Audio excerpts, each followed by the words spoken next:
Ahojte všetci a vitajte pri ďalšom videu. Predstavte si ten pocit. Držíte v ruke tiket a práve ste zistili, že ste vyhrali. Nie pár eur, ale milióny. Čo by ste urobili ako prvé? Kúpili si nový dom alebo luxusné auto. Ale čo ak by táto rozprávková výhra bola v skutočnosti začiatkom vášho najhoršieho životného obdobia? Dnes sa pozrieme na temnú stránku lotérie. Na príbehy ľudí, ktorým obrovské bohatstvo prinieslo len trápenie, dlhy a v niektorých prípadoch dokonca smrť. Toto sú príbehy prekliatých lotovýhercov. Šanca vyhrať hlavnú cenu v lotérii je astronomicky malá. Pre mnohých je to len nevinný sen alebo únik z reality. Ale pre tých pár šťastlivcov, ktorým sa to podarí, sa sen môže rýchlo zmeniť na nočnú moru. Poďme sa spolu pozrieť na prvý príbeh.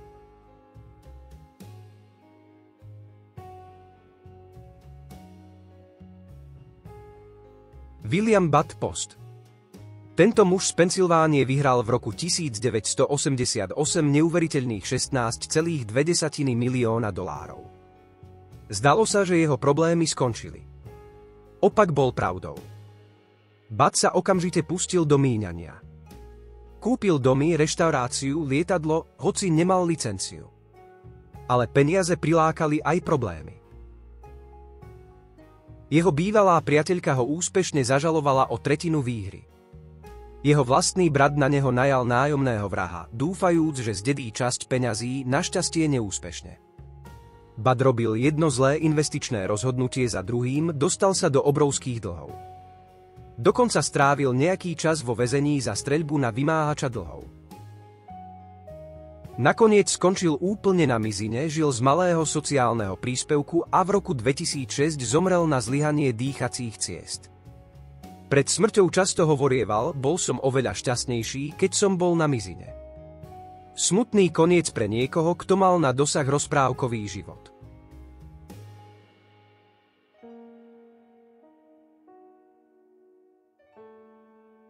Niekedy však peniaze neprilákajú len zlé rozhodnutia, ale aj smrteľné nebezpečenstvo. Príbeh Abrahama Shakespearea je toho mrazivým dôkazom. V roku 2006 vyhral Abraham na Floride jackpot $30 miliónov. Bol známy svojou štedrosťou, často pomáhal ľuďom v núdzi, kupoval domy pre príbuzných, rozdával im peniaze. Jeho dobrosrdečnosť sa mu stala osudnou. Zoznámil sa so ženou menom Doris D.D. Moore. Tá sa mu votrela do priazne, ponúkla sa, že mu bude spravovať financie, aby ho ochránila pred príživníkmi. V skutočnosti ho však systematicky okrádala. Previedla jeho majetok vrátane domu za $1 000 000 na svoje meno. Keď Abraham začal tušiť, že niečo nie je v poriadku a chcel svoje peniaze späť, D.D. ho v roku 2009 zavraždila a jeho telo zakopala pod betónovou doskou na záhrade domu, ktorý patril jej priateľovi.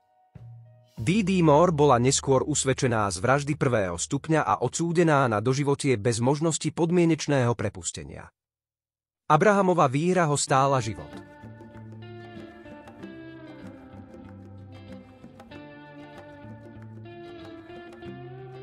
Čo sa stane, keď vyhráte obrovskú sumu v príliš mladom veku?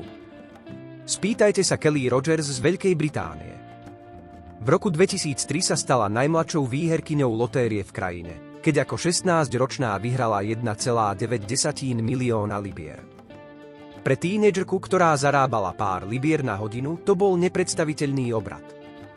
Kelly okamžite opustila prácu a začala si užívať. Peniaze míňala na divoké párty, drogy, údajne 100 000 libier len na kokain, plastické operácie, luxusné dovolenky, autá a drahé darčeky pre priateľov a rodinu. Nemala žiadny finančný plán, žiadne poradenstvo. Netrvalo dlho a milióny boli preč. Kelly sa ocitla na dne, dokonca sa pokúsila o samovraždu. Musela sa vrátiť k bežnému životu, pracovala ako opatrovateľka a žila skromne. Zaujímavé je, že neskôr tvrdila, že je konečne šťastná a že výhra jej priniesla len problémy a falošných priateľov. Aké z toho plynie poučenie? Ani mladosť a milióny nie sú zárukou šťastia, skôr naopak, môžu byť toxickou kombináciou.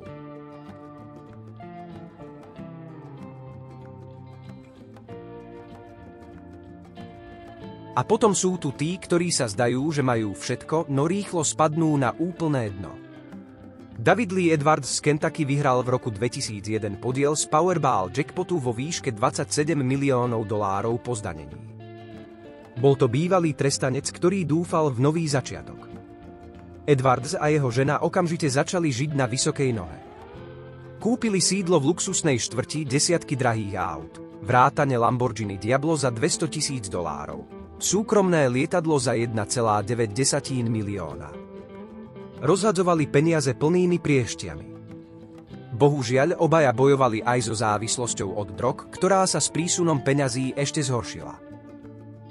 Do 5 rokov od výhry boli Edwards a jeho žena úplne bez peňazí, žili v špinavom sklade, obklopení výkalmi a použitými injekčnými striekačkami. Obaja sa nakazili hepatitídou typu C. David Lee Edwards zomrel v roku 2013 v hospicovej starostlivosti, úplne sám a bez jediného centa. Jeho príbeh je tragickou ukážkou toho, ako rýchlo môže bohatstvo zničiť život, najmä ak sú prítomné aj iné problémy ako závislosť.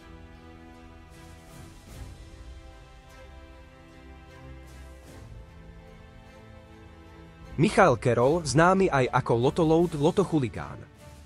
V roku 2002 vyhral ako 19-ročný smetiar takmer 10 miliónov libier. Čo nasledovalo? Absolútny chaos. Michael sa preslávil svojím extrémnym životným štýlom. Milióny lietali na drogy, alkohol, prostitútky a divoké párty. Kupoval drahé autá a potom ich ničil na improvizovaných demolačných pretekoch na záhrade svojho domu. Nosil prehnane veľké zlaté šperky. Jeho dom sa stal miestom neustálych večierkov a sťažností od susedov. Samozrejme, mal problémy so zákonom. A výsledok? Do 10 rokov bol úplne bez peňazí, dokonca si musel znovu hľadať prácu. Pracoval v továrni na sušienky, neskôr na bitúnku a ako rozvážač uhlia. Sám priznal, že ľutuje spôsob, akým peniaze minul, ale neľutuje samotnú skúsenosť. Jeho príbeh je ukážkou toho, ako nezrelosť a obrovské peniaze môžu viesť k sebadeštrukcii.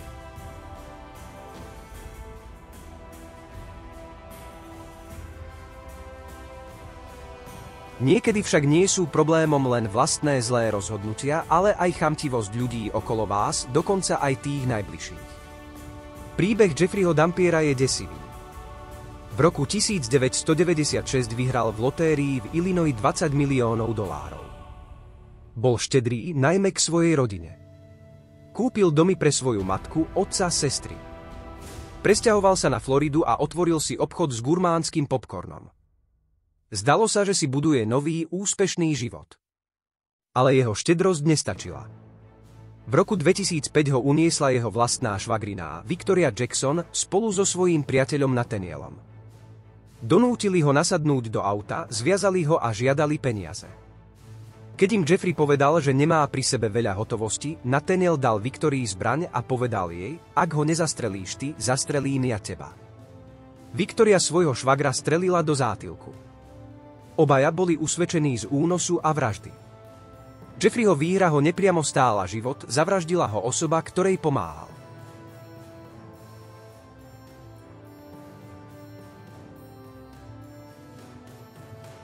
Niekedy nie je problémom len míňanie alebo vražedná chamtivosť, ale aj neznesiteľný psychický tlak, ktorý s bohatstvom prichádza. Billy Bob Harrell Jr., kazateľ z Texasu, vyhral v roku 1997 masívnych $31 miliónov. Spočiatku bol nadšený a veľmi štedrý. Kupoval domy pre seba a rodinu, autá, daroval veľké sumy kostolu. Ale čoskoro sa stal terčom nekonečných žiadostí o peniaze od priateľov, známych aj úplne cudzích ľudí. Tento neustály tlak spolu so zlými investičnými rozhodnutiami a napätím, ktoré to vnieslo do jeho manželstva, si vybrali svoju daň. Menej ako 2 roky po výhre, v máji 1999, ho našli mŕtvého. Spáchal samovraždu. Krátko predtým údajne povedal svojmu finančnému poradcovi vetu, z ktorej mrazí: vyhrať v lotérii je tá najhoršia vec, aká sa mi kedy stala. Jeho príbeh bolestne ilustruje, že peniaze nedokážu vyriešiť vnútorné problémy a niekedy ich môžu tragicky zhoršiť.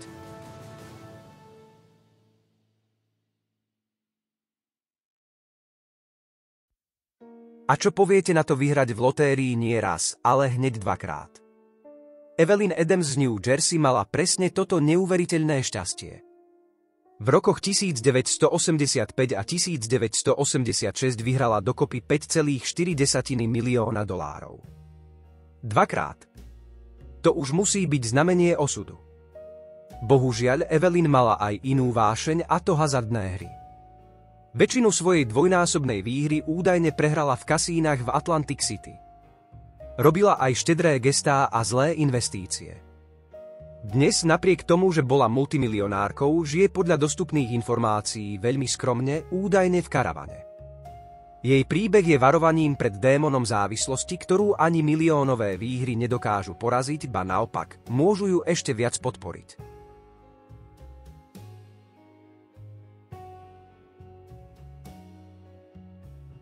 Bud Post, Abraham Shakespeare, Kelly Rogers, David Lee Edwards, Michael Carroll, Jeffrey Dampier, Billy Bob Harrell Jr. a Evelyn Adams. To je len 8 príbehov z mnohých. Čo majú spoločné? Náhla, obrovská zmena životných okolností, na ktorú neboli pripravení. Nedostatok finančného plánovania a rozumného poradenstva. Prilákanie falošných priateľov a podvodníkov. Zlé investície, bezbrehé míňanie a v niektorých prípadoch aj smrteľné následky. Takže čo si z toho môžeme vziať? Ak by ste náhodou niekedy vyhrali, a samozrejme vám držíme palce, pamätajte na tieto príbehy. Prvá vec, neponáhľajte sa. Zhlboka dýchajte. Druhá, zostavte si tým dôveryhodných profesionálov, napríklad finančného poradcu, právnika, účtovníka, ktorí nemajú väzby na vašu rodinu či priateľov. Tretia, zvážte anonymitu, ak je to vo vašej krajine možné. Štvrtá, vytvorte si dlhodobý finančný plán, než začnete robiť veľké nákupy alebo rozdávať peniaze. Samozrejme, všetci snívame o tom, že by nám výhra v lotérii zmenila život k lepšiemu. A mnohým výhercom sa to aj podarí. Ale tieto varovné príbehy nám pripomínajú, že peniaze sami o sebe šťastie negarantujú a môžu byť dokonca prekliatím, ak s nimi nezaobchádzame opatrne a rozumne. Aký je váš názor na tieto príbehy? Myslíte si, že by ste zvládli náhle bohatstvo lepšie? Poznáte nejaké ďalšie podobné prípady? Dajte nám vedieť dole v komentároch. A ak sa vám toto video páčilo a chcete vidieť viac podobného obsahu, nezabudnite dať like, zdieľať ho a samozrejme kliknúť na odber.